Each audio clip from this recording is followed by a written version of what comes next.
이 시간 자리에 일어나셔서 영과 진리로 주일 예배를 하나님께 드리시겠습니다.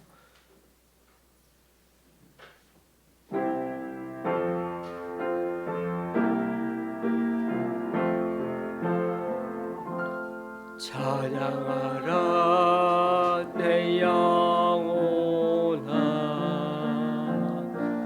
찬양하라 내 영혼아, 내 속에 있는 것들아 다 찬양하라. 경배하라 경배하라 내 영혼아, 경배하라 내 영혼아,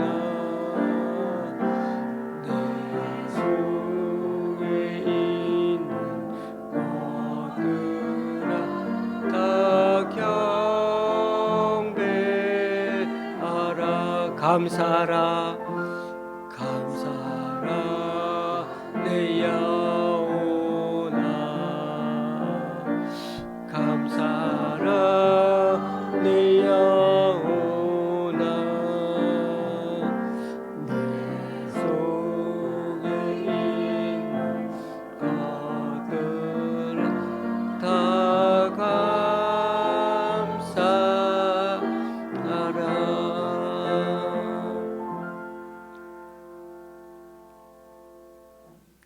온 땅이여 하나님께 즐거운 소리를 낼지어다. 그의 이름의 영광을 찬양하고 영화롭게 찬송할지어다. 와서 하나님께서 행하신 것을 보라. 사람의 아들들에게 행하심이 어미하시도다. 그는 우리 영혼을 살려두시고 우리의 실족함을 허락하지 아니하시는 주시로다. 아멘. 사도신경으로 주님께 신앙 고백을 올려드립니다. 전능하사 천지를 만드신 하나님 아버지를 내가 믿사오며 그 외아들 우리 주 예수 그리스도를 믿사오니 이는 성령으로 잉태하사 동정녀 마리아에게 나시고 본디오 빌라도에게 고난을 받으사 십자가에 못 박혀 죽으시고 장사한 지 사흘 만에 죽은 자 가운데서 다시 살아나시며 하늘에 오르사 전능하신 하나님 우편에 앉아 계시다가 저리로서 산자와 죽은 자를 심판하러 오시리라. 성령을 믿사오며 거룩한 공회와 성도가 서로 교통하는 것과 죄를 사하여 주시는 것과 몸이 다시 사는 것과 영원히 사는 것을 믿사옵나이다. 아멘. 자리에 앉으셔서 찬송 6장 하나님께 찬양 드리시겠습니다.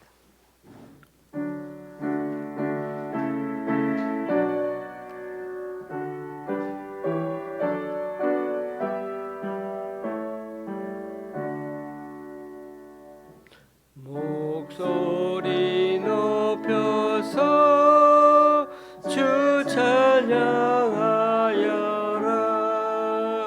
영광과 권세와 존귀와 위엄을 온 우리 다스리시는 만왕의 왕께 돌려라.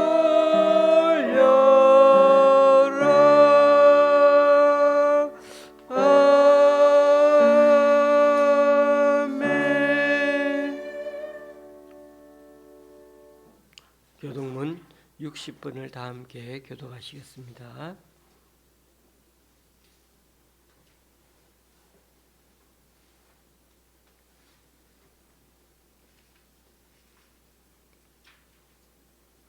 여호와여, 주께서 나를 살펴보셨으므로 나를 아시나이다. 주께서 내가 안고 일어섬을 아시고 멀리서도 나의 생각을 밝히 아시오며 나의 모든 길과 내가 눕는 것을 살펴보셨으므로 나의 모든 행위를 익히 아시오니 여호와여, 내 혀의 말을 알지 못하시는 것이 하나도 없으시니이다. 내가 주의 영을 떠나 어디로 가며 주의 앞에서 어디로 피하리까? 내가 하늘에 올라갈지라도 거기 계시며 스올에 내 자리를 펼지라도 거기 계시나이다. 내가 새벽 날개를 치며 바다 끝에 가서 거주할지라도 거기서도 주의 손이 나를 인도하시고 주의 오른손이 나를 붙드시리이다. 하나님이여 나를 살피사 내 마음을 아시며 나를 시험하사 내 뜻을 아옵소서.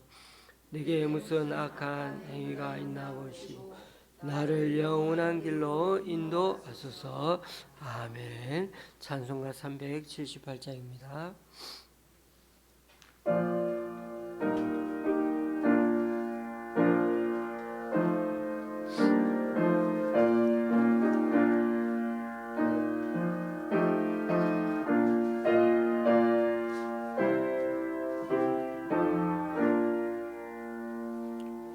내 선한 목자 양 먹이시는 곳 저 방초 동산은 참 편한데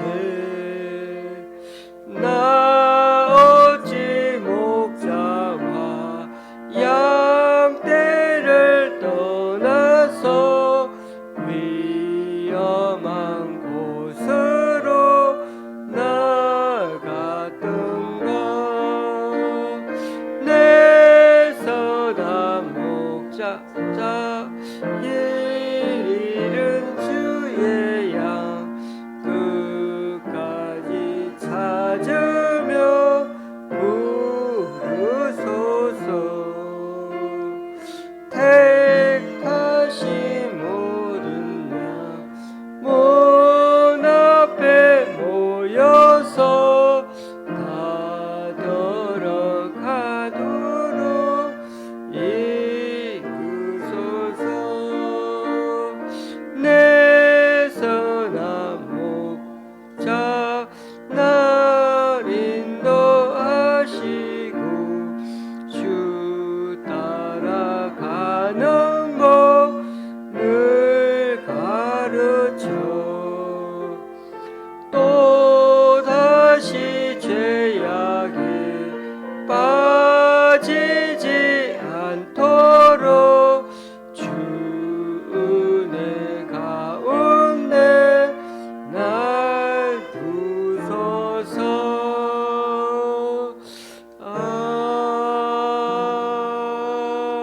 아멘.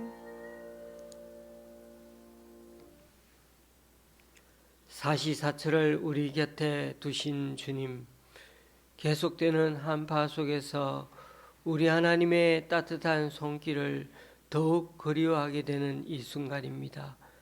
점점 더 지구 환경이 이렇게 피폐해지고 오염되어 가고 또 이상 기온에 시달리는 것이 창세기에 나오던 것처럼 우리 인간의 죄악이 점점 관영해져 가고 있음을 보여주는 또 하나의 전조 현상이 아닐 수 없습니다. 이렇게 지구 심판의 때가 점점 가까워질수록 주님 부르신 우리들 각자의 소명의 자리에 대해 더욱더 막중한 책임감을 갖고 이 하루하루를 좀 더 무게감 있고 신중하게 살아가게 되는 우리들이 되게 하여 주옵소서. 무엇보다 전 세계적으로 세대 차이가 커서 정치적으로나 사회적으로 여러 이슈들마다 충돌해가고 서로 이해하지 못하는 경우가 참 많아져 가고 있습니다. 우리나라에 벌어지고 있는 보수와 진보의 대립들이 감정적으로 싸잡아 서로 공격하거나 미워하는 태도를 버리고 이제는 주님과 사람 앞에서 좀 더 정직하게 자기 자신을 바라보면서 서로를 대하고 이해하는 그런 상식적인 분위기가 조성될 수 있도록 이 나라 정치가들과 위정자들을 붙들어 주시옵소서. 경제적으로 고환율, 고물가에다 부동산 정책이 여전히 제대로 안정화되지 못하고 있는데 고군분투하는 정부의 노력이 헛되지 않도록 정당 간에도 당락에만 치중하지 않고 실제적인 대안을 제시해가는 그런 국회가 되고 정당이 되게 하여 주옵소서. 재활 치료를 받고 있는 강춘자 권사님과 오늘 나오지 못한 유호근 성도님을 긍휼히 여겨 주셔서 물리적인 치료만 아니라 정신적인 영역까지 제대로 회복될 수 있도록 은혜를 베풀어 주옵소서.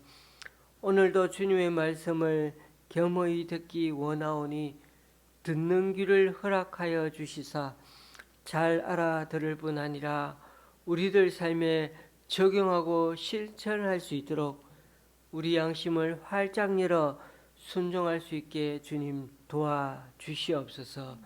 이 모든 말씀 예수님의 이름으로 기도드립니다. 아멘.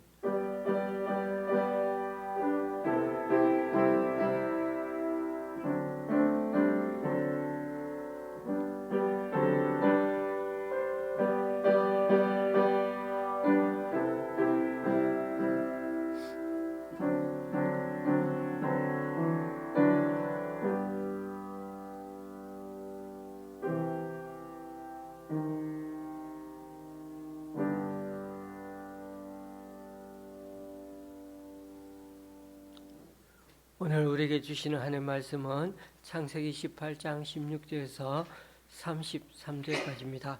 제가 가지고 있는 구약 성경은 22쪽입니다.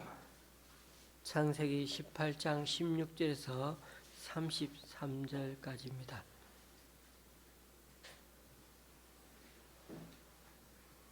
좀 말씀이 긴데요. 우리가 좀 천천히 이렇게 교독하면서 읽도록 하시겠습니다.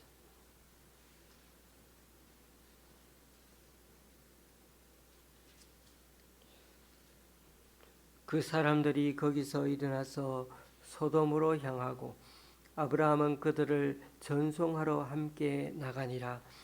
여호와께서 이르시되 내가 하려는 것을 아브라함에게 숨기겠느냐. 아브라함은 강대한 나라가 되고 천하 만민은 그로 말미암아 복을 받게 될 것이 아니냐. 내가 그로 그 자식과 권소에게 명하여 여호와의 도를 지켜 의와 공도를 행하게 하려고 그를 택하였나니 이는 나 여호와가 아브라함에게 대하여 말한 일을 이루려 함이니라. 여호와께서 또 이르시되 소돔과 고모라에 대한 부르짖음이 크고 그 죄악이 심히 무거우니 내가 이제 내려가서 그 모든 행한 것이 과연 내게 들린 부르짖음과 같은지 그렇지 않은지 내가 보고 알려 하노라. 그 사람들이 거기서 떠나 소돔으로 향하여 가고 아브라함은 여호와 앞에 그대로 섰더니 아브라함이 가까이 나아가 이르되 주께서 의인을 악인과 함께 멸하려 하시나이까. 그 성중에 의인 50명이 있을지라도 주께서 그곳을 멸하시고 그 50의인을 위하여 용서하지 아니하시리까. 주께서 이같이 하사 의인을 악인과 함께 죽이심은 부당하오며 의인과 악인을 같이 하심도 부당하니이다. 세상을 심판하시는 이가 정의를 행하실 것이 아니니까. 여호와께서 이르시되 내가 만일 소돔 성읍 가운데서 의인 50명을 찾으면 그들을 위하여 온 지역을 용서하리라. 아브라함이 대답하여 이르되 나는 티끌이나 재와 같사오나 감히 주께 아뢰나이다. 50의인 중에 5명이 부족하다면 그 5명이 부족함으로 말미암아 온 성읍을 멸하시리까. 이르시되 내가 거기서 45명을 찾으면 멸하지 아니하리라. 아브라함이 또 아뢰어 이르되 거기서 40명을 찾으시면 어찌하려 하시나이까. 이르시되 40명으로 말미암아 멸하지 아니하리라. 아브라함이 이르되 내 주여 노하지 마시옵고 말씀하게 하옵소서. 거기서 30명을 찾으시면 어찌하려 하시나이까. 이르시되 내가 거기서 30명을 찾으면 그리하지 아니하리라. 아브라함이 또 이르되 내가 감히 내 주께 아뢰나이다. 거기서 20명을 찾으시면 어찌하려 하시나이까. 이르시되 내가 20명으로 말미암아 그리하지 아니하리라. 아브라함이 또 이르되 주는 노하지 마옵소서. 내가 이번만 더 아뢰리이다. 거기서 10명을 찾으시면 어찌하려 하시나이까. 이르시되 내가 10명으로 말미암아 멸하지 아니하리라. 여호와께서 아브라함과 말씀을 마치시고 가시니 아브라함도 자기 곳으로 돌아갔더라. 아멘. 우리는 이번 주 토요일까지 창세기 말씀을 묵상하게 됩니다. 창세기는 우주가 창조되는 시작부터 해서 인간의 창조, 그리고 죄악이 가득한 세상, 물로 지구 전체를 심판하시는 장면까지 정말 생각만 해도 어마어마한 스케일의 이야기들을 지금까지 묵상해 왔습니다. 그런데 물심판 이후에는 딸랑 노아 가족 8명만 살아남는 그런 반전이 이루어져서는 다시금 거기서부터 인류의 역사가 소수의 사람으로 시작될 때가 그때가 노아 나이 기준으로 600세였습니다. 그 이후 셈, 함, 야벳 이렇게 3명의 아들을 통해 인구는 한없이 늘어났고 노아가 950세에 죽을 때까지 350년이 지났으며 노아가 죽을 때 아브라함 나이도 이제 58세가 되었습니다. 그러니까 물심판 이후의 인류 역사가 새로 시작해서 400여 년 가까이 흘렀을 때 아브라함은 하란에서 부름받아 가나안 땅에 들어갔던 것입니다. 결국 노아가 죽은 이후의 창세기는 아브라함 한 사람을 중심으로 그렇게 전개되고 있다는 점이 흥미롭습니다.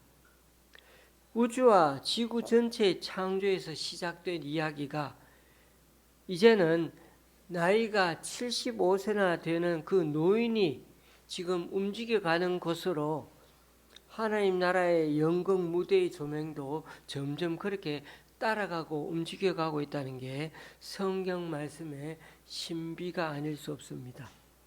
특히나 아브라함 가족은 오직 말씀으로 약속한 그 언약 그 하나만 믿고 저 머나먼 이국 땅에서 이곳 가나안 땅으로 옮겨왔으며 벌써 여러 번 가뭄과 기근 그리고 주변 부족들의 살떨리는 위협 속에서 수도 없이 이사를 다녀야 했습니다. 가장 위험했던 순간이 이집트에 갔을 때였죠. 땅도 기름지고 나일강의 풍부한 물도 구할 수 있어서 여기서 좀 오랫동안 살아야지 그런 생각도 했지만 그것도 잠시 아내를 왕의 후궁으로 들여보내야 하는 그런 치욕을 겪어야 했습니다. 그게 지난주 설교 내용이었죠.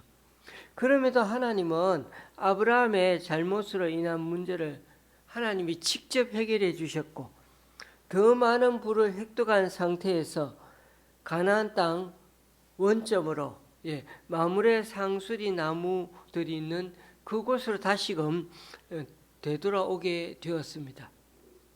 하나님은 그의 연약한 믿음을 더 단단하게 해주시고자 이런 기근에 시련을 주셨고 그는 이런 시련을 인간적인 방법, 세상적인 경험으로 돌파하려다가 결국 아주 된통 당하게 되면서 하나님만을 의지해 가는 법을 조금씩 배워가는 그런 기회가 되었던 것입니다. 그 이후에 14장에서 조카 롯이 잡혀가자 아브라함은 전쟁에 어쩔 수 없이 뛰어들어 승리하게 되었는데 원래 전쟁에 승리하게 되면 다 가지게 됩니다. 노획물도 가지고 사람들도 다 가져가는 게 불문율이었지만은 아브라함은 부족 왕인 소돔 왕과 살렘 왕에게 자신의 노획물을 다 그대로 돌려주면서 양보까지 해줍니다. 심지어 11조까지 바쳤죠. 이런 모습을 보면서 우리 아브라함은 점점 신앙이 성숙해지고 사람다워져 가는 모습을 우리는 볼 수가 있습니다. 하나님은 그런 그에게 15장에서 횃불과 연기 나는 모습으로 나타나셔서는 쪼개어 놓은 그 짐승 사이로 가주시면서 나는 너에게 말로 약속한 것을 꼭 지키겠다고 한 번 더 약속을 다짐해 주십니다. 이렇게까지 하나님이 아브라함을 격려해 주셨지만 그러나 10년이 지나도록 아이가 생기지 않자 또다시 아브라함은 인간적인 경험을 동원하는데 대리모를 통해서 아이를 얻어야 되겠다는 생각을 가졌습니다. 마침 사레의 몸종인 하갈에게서 아이를 얻으려고 했는데 아이러니하게도 이번에도 그 하녀 출신이 이집트 사람이라는데 우리는 참 아이러니합니다. 성경에서 항상 이집트는 언제나 세상을 상징합니다. 기근을 해결하기 위해서 내려간 곳도 이집트였고 광야에서 출애굽한 이스라엘 사람들이 늘 그리워하며 되돌아가려고 했던 곳도 바로 이집트였습니다. 겉으로 봐서는 다른 여인의 씨를 이어가지고 얻어서 어떻게든 하나님 뜻을 이루어가는 것처럼 보였지만은 그러나 이러한 행동은 겉으로는 하나님 뜻을 이루려고 하는 그런 아브라함의 행동, 믿음 행동처럼 보였지만 그러나 이러한 행동은 하나님과는 전혀 관계없는 그런 시도였습니다. 어떻게 보면 우리 이 세상의 삶의 모습도 그렇게 하나님 뜻을 이루어간다고 하는 행동들, 그런 기복의 신앙들이 사실은 전혀 하나님 뜻이 아닌 경우가 많죠.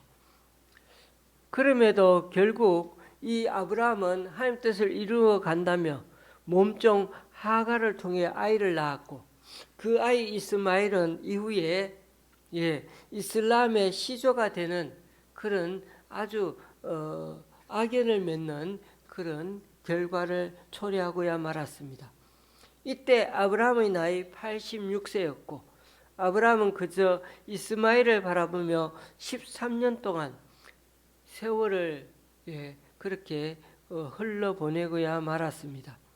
그래서 성경을 잘 보시면 16장에서는 86세의 아브라함인데 17장에는 99세의 아브라함이 갑자기 등장하면서 그 사이에 지나가 버린 13년의 세월이 그 세월에 대해서는 아무 기록도 남아있지 않습니다. 13년간 그 사이에 아브라함에게는 무슨 일이 일어났을까요? 아마도 사라와 하갈 사이에 여러 갈등으로 아브라함은 참 많이 힘들었을 것이고 아브라함은 그때마다 두 여인을 사이에서 이스마엘이 하나님 말씀하신 자녀가 아님을 정말 뼈저리게 느끼는 그런 계기가 되었을 것입니다. 그래서 아브라함이 99세였을 때 어느 날 하나님이 갑자기 나타나셨고 그렇게 아브라함에게 나타나신 하나님은 제일 먼저 아브라함과 사레의 이름을 바꾸자고 하셨습니다. 이제부터는 아브라함, 사라라고 이름을 바꾸어라. 성경에서는 어떨 때는 이름이 참 중요한데 이름을 바꿈으로 그 인생을 확 바꾸어 살아가라는 뜻이 그 이름에 달려 있습니다. 시몬을 베드로로 바꾸게 하셨고 사울을 바울로 바꾸게 하시면서 하나님은 그렇게 그들에게 하나님의 비전으로 그 인생들을 꽉 채워 바꾸어 살게 하셨습니다. 제가 조금 전까지 말씀드린 것처럼 하나님은 12장에서 75세 아브라함을 부르셔서는 17장에서 그의 나이 99세가 될 때까지, 즉 거의 25년간을 여전히 다채로운 과정을 통해 시련을 겪게 하시고 연단해 가시면서 하나님의 사람으로 점점 의인으로 다듬어 가셨던 과정을 밝게 하셨던 것입니다. 이것이 창세기 12장에서 17장까지의 요약입니다. 여기서는 상세하게 말씀을 못 드리지만 17장에서는 아브라함이 아들을 낳을 거라고 하나님이 말씀했더니 아브라함이 하나님 앞에서 웃었고, 18장에서는 그의 아내 사라가 하나님이 아들을 낳게 될 거라고 했더니 그 소리를 듣고 사라가 웃는 장면이 나옵니다. 그래서 아이가 태어났을 때 이들 두 부부가 웃어서 이름을 이삭이라고 지었는데 그 뜻이 웃음이죠. 이 장면이 21장에 나옵니다. 오늘 제가 말씀드리는 내용은 18장인데요. 18장에는 아브라함이 그렇게 나그네를 잘 대접하는 장면이 나옵니다. 아주 뜨거운 때약볕이 내리쬐는 그런 시점에 아브라함 집을 장막을 지나가는 나그네 3명이 눈에 보였습니다. 여러분, 이렇게 지나가는 나그네가 보이면 요즘 세상 같으면 낯선 사람에 대해서 어떻게 할까요? 제일 먼저 우리는 반가이 맞이하는 그런 모습이 아니고 경계하는 눈빛으로 바라보지 않습니까? 저 사람이 누굴까? 어떤 사람이지? 하고 호기심으로 또는 경계의 눈빛으로 바라봅니다. 12장에도 그런 눈빛이 느껴지는데 아브라함이 가나안 땅에 도착하니까 그 땅 원주민들이 아브라함 가족들이 짐승들을 끌고 오니까 막 경계의 눈빛으로 원주민들이 바라보는 장면이 상상되지 않습니까? 그러자 어쩔 수 없이 아브라함은 점점 사막이 있는 남쪽으로 밀려갈 수밖에 없어서 점점 남방으로 내려갔다. 이상한 눈빛으로 경계의 눈빛으로 보니까 내 땅이야. 그러니까 어쩔 수 없이 내려갔죠. 그런 점에서 이렇게 낯선 세 사람을 진심을 다해 대접하는 장면이 바로 오늘 18장에 나오는데요. 우리에게는 이런 장면이 오늘날 우리에게는 너무나 낯선 광경이 아닐 수 없습니다.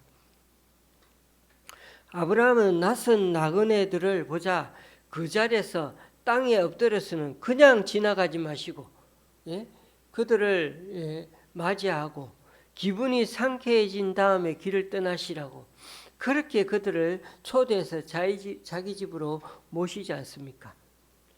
그리고 이 아브라함의 말은 그냥 빈말이 아니었고 나그네들이 얼굴과 발을 씻을 수 있도록 물을 길어오고 그들이 쉴 수 있도록 시원한 그늘 밑에 자리를 마련하기까지 합니다.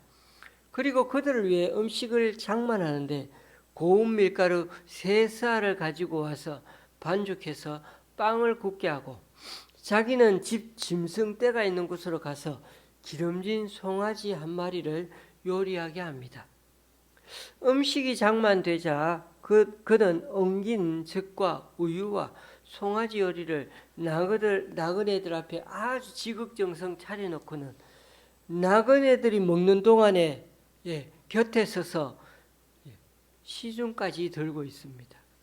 한 집안의 어른인 그가 뭐가 아쉬워서 그런 지나가는 나그네를 마치 하인처럼 처신하고 그렇게 옆에서 대접하는 것, 그 모습이 놀랍지 않습니까? 물론 그 당시 유목민들에게는 나그네를 대접하는 문화가 있었습니다. 왜냐하면 누구나가 다 나그네가 될 수 있는 경우가 많았기 때문이죠. 그렇다 하더라도 지금 이 모습은 너무 이례적이고 극진한 대접 아닙니까? 여러분은 상상이 잘 안 되실 텐데 한 싸가 대략 7.33리터 정도 분량이니까 세사 그러면은 대략 22리터입니다. 예, 22리터 그러면은 밀가루가 한 마리 넘습니다. 그리고 어린 양이라면 모를까 덩치가 큰 송아지 한 마리를 잡는 거, 야, 엄청납니다. 가히 왕을 대접하는 수준이 아닐 수 없습니다. 그래서 이 18장의 이 모습은 우리들을 아주 진지하게 돌아보게 만듭니다. 지난주에 갑자기 저희 집에 저희 아내에게 손님이 찾아왔는데요. 경남 함안에 살 때 교회 후배라고 합니다. 그것도 남자인데 저희 처제 또래의 사람으로 저희 처제 중에 한 명과 나이가 같더라고요. 근데 그분이 중고등부 때부터 저희 집 사람이 봤으니까 30-40년대 정도나 되었을까요? 엄청나게 오랜 세월이었는데 아주 오래전 사람이었는데 그것도 지금 충남 계룡시에 살고 있는 군인인 사람이 아내를 만나러 뜻밖의 찾아온 것입니다. 이렇게 가끔 예기치 않은 이들이 우리에게 찾아오면 어떻게 됩니까? 우리는 하던 일을 다 중단하고 그 사람을 위해 소중한 시간을 내주어야 합니다. 그런데 만약 여러 일로 마음이 바쁘고 분주할 때 찾아오면 사실 좀 짜증이 나기도 하지 않습니까?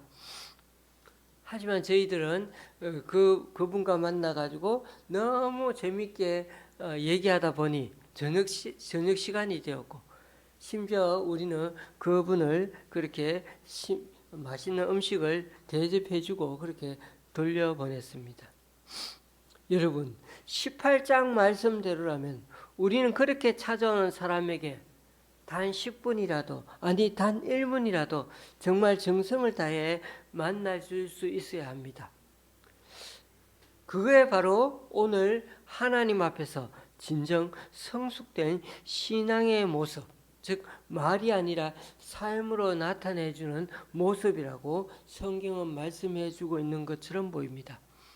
그래서 러시아의 대문호 톨스토이는 지금 우리에게 주어진 현재야말로 가장 소중한 시간이라고 말합니다.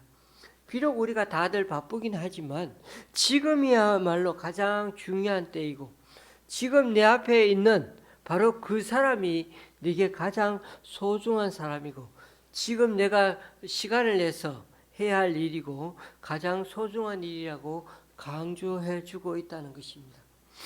성경은 아브라함이 대접한 그 세 사람의 존재가 바로 누구라고? 하나님이었다고 말하고 있습니다. 여러분, 이렇게 사막 같은 인생길을 가면서 지친 사람, 나그네를 대접하는 것, 그를 잘 먹이고 편히 쉬게 하며 그가 다시 상쾌해진 몸과 마음을 가지고 자기가 가야 할 길을 가게 하는 것이야말로 하나님을 대접하는 것과 같다고 그렇게 말씀해 주고 있는 것입니다. 그래서 마태복음 25장에서 주님은 형제 중에 지극히 작은 자에게 하는 행동, 그것도 배고프고 목마르고 나그네 되고 헐벗고 병들었을 때 감옥에 갇혀 있는 그런 아주 힘든 상황일 때 그때 힘이 되어주는 그 사람이야말로 하나님 나라 상속자가 될 거라고 그렇게 말씀하고 있지 않습니까? 그런 점에서 하루 한순간 우리의 인생 가운데 누군가가 지나쳐가는 그 사람들, 그 사람을 우리가 만나주고 즉 마음을 다해 그렇게 최선을 다해 얘기하고 대접해주는 그 모습이야말로 주님이 우리에게 바라시는 하루의 삶이라는 것을 기억해야 할 것입니다. 그런데 오늘 우리가 읽은 말씀을 한번 생각해 보시기 바랍니다. 하나님은 지금 소돔과 고모라의 심판을 결정하기 위해 지금 가는 중이었습니다. 물론 가는 도중에 아브라함에게 기쁜 소식을 전할 생각도 있었지만은 하나님은 아브라함의 태도를 보면서 그간에 얼마나 이 아브라함이 성숙한 모습으로 변했는지를 똑똑히 보게 되었습니다. 교우님들, 지난 아브라함에게 있었던 13년간의 삶은 썩 그렇게 좋은 일들이 아니었을 것입니다. 괜히 대리모 출산을 하는 바람에 얼마나 많은 일들이 터져 고생했는지, 두 여인들 사이에서 아브라함은 고생했던 게 그냥 눈에 선합니다. 그 일련의 이야기가 사라가 하갈을 내쫓는 장면이 기록된 것을 봐도 우리는 알 수 있지 않습니까? 그런데 어떻게 보면 세상적으로는 정말 지긋지긋한 일들이 13년간 진행되었는데, 그런데 하나님 보시기에는 이 13년간이 그냥 지나간 세월이 아니라 아브라함을 아브라함 되게 점점 사람답게 사람 되게 하는 과정이었다는 점을 우리는 이렇게 또 생각해 볼 수가 있습니다. 누가 봐도 이 역경과 어려움이 찾아오는 것 별로 반갑지 않죠.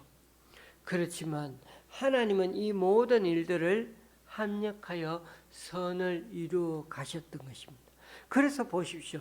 아브라함이 얼마나 나그네 대접하는 게 납작 엎드려서 최선을 다해 한 사람, 그 세 사람을 그렇게 대접했습니까? 그래서 그런지 하나님은 너무나 감동이 되어 그런지 내가 앞으로 하려는 일을 네게 숨기지 않고 말해 주겠나라며 오늘 이렇게 그 마음을 열어 보이십니다. 그것을 좀 고상하게 말하면 신이 인간에게 보여주시는 것을 계시라고 하죠. 하나님의 계시는 스스로 영의 눈이 밝다고 주장하는 그런 무당 같은 사람들을 통해 보여주시는 것이 아니고요. 이처럼 진심으로 공경할 줄 아는 사람, 사람들을 사랑으로 대할 줄 아는 그런 사람들을 통해서 하나님 나타내 보여주시고 알려주신다는 것입니다. 여기서 우리가 주목해 봐야 하는 점은 하나님이 아브라함을 친구처럼 대하고 있다는 점입니다. 실제로 야고보서에 보면 하나님이 아브라함을 가리켜 하나님의 벗이라고 친구라고 기록해 놓은 것을 볼 수가 있습니다. 여러분, 오늘 18장에서 아브라함이 3명의 나그네들을 극진히 환대하는 이 장면은 어떻게 보면 하나님이 소돔과 고모라를 멸망시키는 단초가 된다는 점에서 큰 시사점을 우리에게 던져줍니다. 19장에서 소돔을 살피러 갔던 두 천사에게 그 지역 사람들은 나그네인 이들을 어떻게 했습니까? 학대했죠.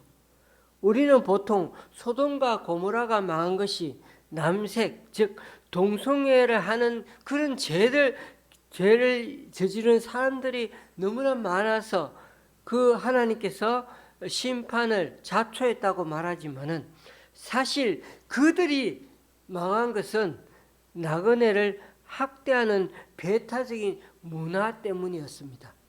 하나님은 이 사실에 대해서 아브라함에게 말씀해 주시면서 고통당하고 학대당하는 그 사람들의 부르짖음 때문에 이것을 심판하러 간다고 그렇게 말씀해 주시지 않았습니까? 그래서 아브라함은 자신의 목숨을 내걸고 의인 50명, 45명, 40명, 30명, 20명, 10명까지 6번씩이나 하나님께 간구하며 소돔과 고모라를 성을 위해 기도하고 있습니다. 여기서 중요한 점은 하나님은 그렇게 송구한 마음으로 하나님 앞에 간구하는 그 아브라함의 기도를 한 번도 무시하거나 귀찮게 생각지 않으시고 다 받아주셨다는 것입니다. 마치 친구와 얘기하듯이.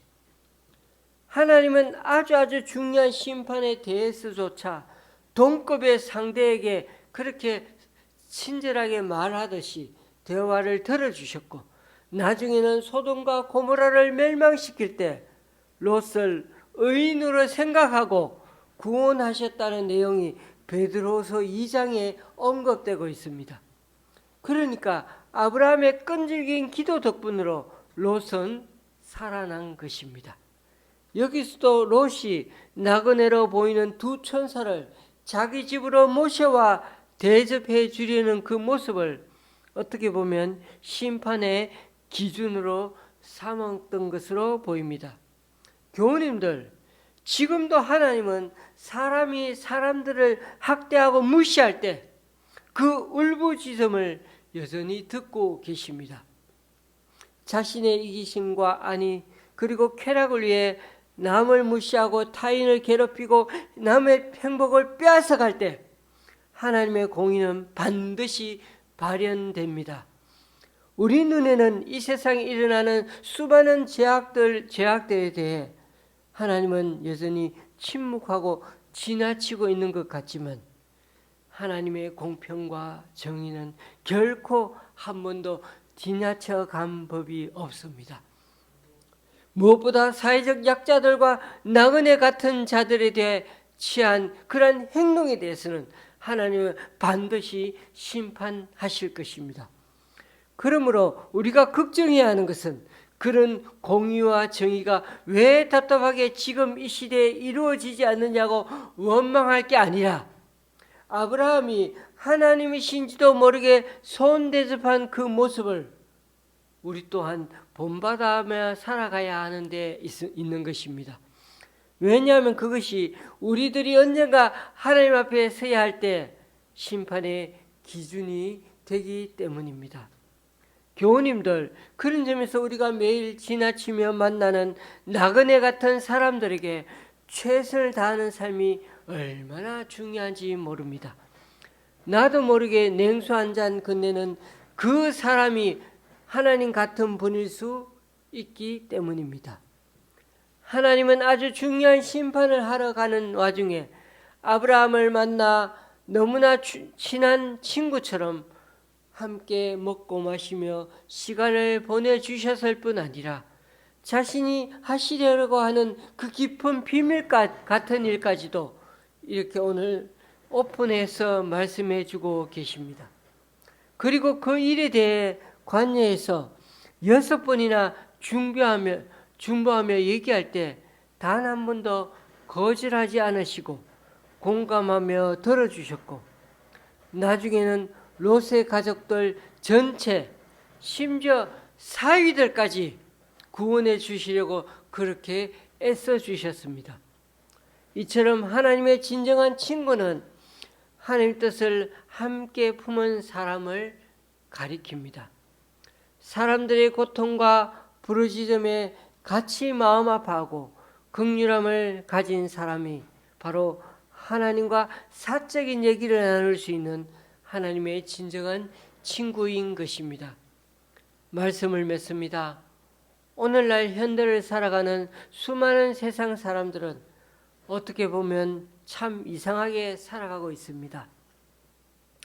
다들 바쁘게 일하고 다들 각박한 세상에서 시간 쫓기듯 살아가면서도 한편으로는 하루하루 쳇바퀴 도는 것 같은 이 하루하루가 다들 지루하다고 일상생활에 지쳐서 주일말 되면 다들 어디든 떠나가고 놀러 가려고 하는 군상들로 가득 찼습니다.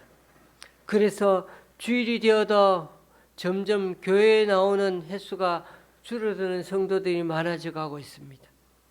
여름 휴가철만 되면 또 추석이나 설날 명절 연휴가 되면 다들 해외로 여행 가고 싶어하는 꿈들을 꾸며 살아갑니다. 그게 재미이고 유일한 낙인 현대인들 모습 같지 않습니까? 물론 우리에게 꿈이 없으면 우리도 이렇게 세상 좋은 것에 우리도 모르게 코박고 살아가는 우리의 남은 인생이 될 수 있을 가능성이 많습니다. 하지만 우리에게는 또 다른 꿈이 있죠. 우리는 그리스도인이고 하나님의 사람이지 않습니까? 우리에게는 이 세상에 살아가는 분명한 목적이 있고 낭비하며 살아가야 할 이유가 전혀 없습니다. 우리에게는 이루려고 하는 꿈이 있기 때문이죠. 그것이 바로 하나님의 꿈을 이루어 드리려고 하는 것들입니다. 그냥 나 혼자 잘 먹고 편하게 사는 게 아니고요. 우리들 이 세상 삶의 모습이 나 혼자 먹고 마시고 그렇게 나의 비전을 이루고 사는 것이 아닙니다. 하나님을 위해 또 이 세상 사람들 섬기며 살아가는 그것이 우리들의 삶이요 꿈이 되는 것입니다. 그것이 늘 하나님의 마음을 품고 살아가는 우리들의 현실의 삶이 되어야 할 것입니다. 교우님들, 우리들 각자의 삶을 한번 계란으로 비유해 보십시다. 우리는 무정란이 아니라 유정란임을 잊지 마십시다. 겉으로 봐서는 어떤 게 유정란이고 어떤 게 무정란인지 알 수 있는 방법이 없습니다. 눈앞에 수백 개의 계란이 있어도 보기에는 다 똑같습니다. 그런데 그 알을 품은 지 21일 후에는 전혀 다른 결과를 보이게 됩니다. 유정란은 그 속에서 생명이 태어나 병아리를 내어놓지만 무정란은 그대로 두면 그저 썩어져 버립니다. 마찬가지로 우리가 살아가는 이 세상의 우리 모습도 똑같습니다. 하나님의 생명을 품은 유정란이라 말하면서도 우리에게는 그런 생명이 없다면, 우리가 하나님의 생명을 주님을 품은 그런 하나님의 그리스도인의 세상의 사람들이라고 할지라도 세상의 소금이요 빛으로 살지 못하고 소금의 짠맛을 잃어버린다면 우리는 아무런 의미가 없는 것입니다. 부디 오늘 이 아브라함처럼 점점 신앙이 성숙해지고 삶이 성숙해져서 주님께서 이제는 대견하게 바라보시면서 친구처럼 대화하고 그 기도까지도 하나하나 다 들어주는 그런 주님과의 관계가 되면 참 얼마나 좋겠습니까? 우리가 생명품은 진정한 유정란 같은 존재임을 앞으로도 잊지 말고 이 한 주도 하나님의 사람답게 정말 주님의 말씀을 가진 답게 생명을 품은 자답게 그렇게 이 땅에서 믿음으로 살아내고 또 주님 위에 살아가는 우리 모두가 될 수 있기를 주님의 이름으로 간절히 축원합니다. 기도하시겠습니다. 주님, 오늘도 말씀을 통해 우리 자신을 양심적으로 들여다보기 원합니다. 이 말씀을 그냥 좋은 말씀 정도로 생각지 말고 우리들 하루하루 삶을 정말 실제적으로 적용해서 편안하게만 살아가는 우리 모습에 울려 퍼지는 커다란 진동이 되게 하시고, 그래서 새롭게 결단함으로 주님 위해서 또 이 땅의 생명을 위해 섬기며 살아가는 그런 하나님이 필요한 손길과 발길이 될 수 있도록 역사하여 주시옵소서. 예수님의 이름으로 기도드립니다. 아멘. 찬송가 434장입니다.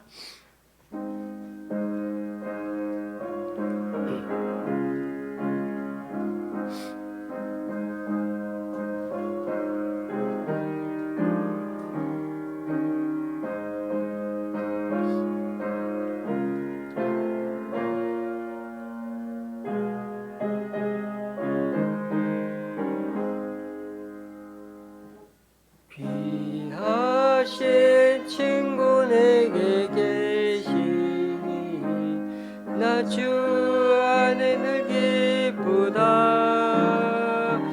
그 피가 내 죄 씻으셨으니 나 주 안에 늘 기쁘다. 나 주 안에 늘 기쁘다.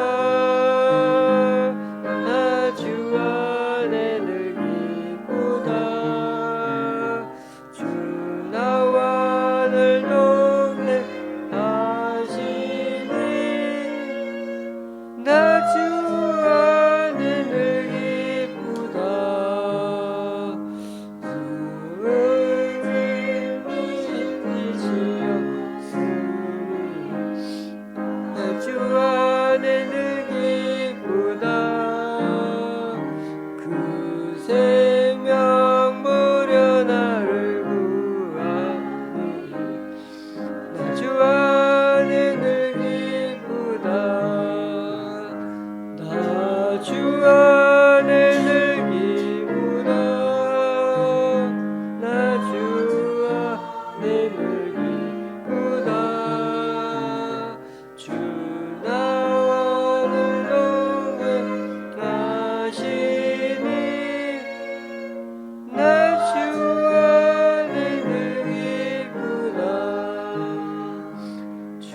이제 다 같이 일어나셔서 하나님께 예물을 봉헌하시겠습니다.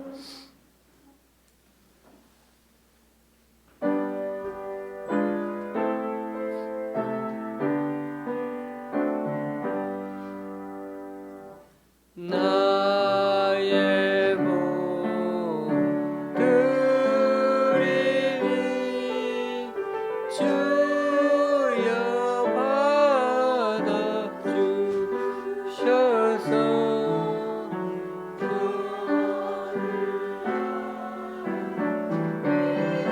위하여 주 뜻대로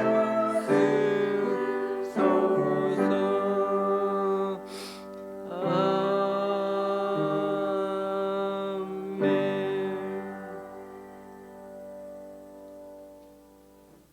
주님, 오늘 이 시간 주님 앞에 나와 각자의 여러 모양으로 드린 헌금들 기뻐 받아주시고 쓰이는 곳마다 귀한 결실을 맺을 수 있도록 크시는 등으로 덧입혀 주옵소서. 오늘도 5명의 주일헌금과 1명의 감사헌금을 주님께 올려드립니다. 또한 강동구 교회에서 세규관에서 그리고 홍제동 교회에서 귀한 예물을 하나님께 올려드립니다. 이분들의 헌신과 섬김 귀하게 받아주셔서 이분들 통하여 하나님 나라가 더욱 확장되게 하여 주옵소서. 예수님의 이름으로 봉헌기도 드립니다. 아멘. 우리 앞뒤 좌우로 인사 나누시겠습니다.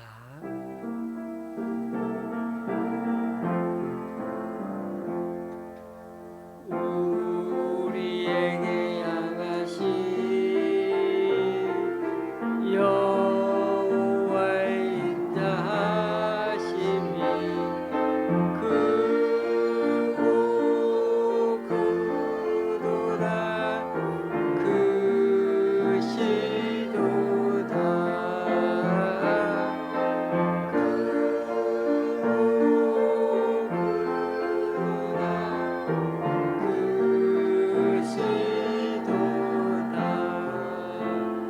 감사합니다. 이제 우리 유호근 성도님 퇴원을 했지만은 여전히 지금 치료를 받고 있습니다. 물리적인 몸의 건강도 중요하지만은 정신적으로도 우리 유호근 성도님 잘 이겨낼 수 있도록 기도 부탁드리고 우리 강춘자 권사님 위해서도 기도해 주시고요. 특히 정신적으로 좀 이렇게 조금 어려움을 겪고 있습니다. 우리 여러 아프신 분들 위해서 기도 많이 부탁드리겠습니다. 찬송가 53장입니다.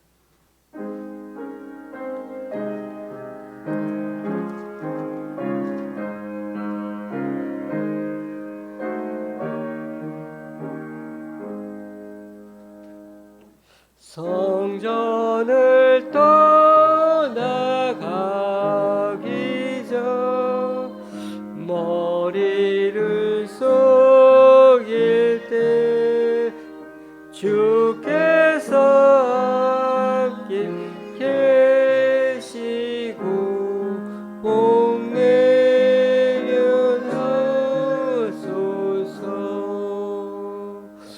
집으로 돌아가는 길 진홍의 마음으로 내 모든 오늘 심사를 다 챙겨주소서. 거룩한 날이 다가고 저녁이 되도록 주리 맘에 대해서 늘 계시옵소서. 아멘.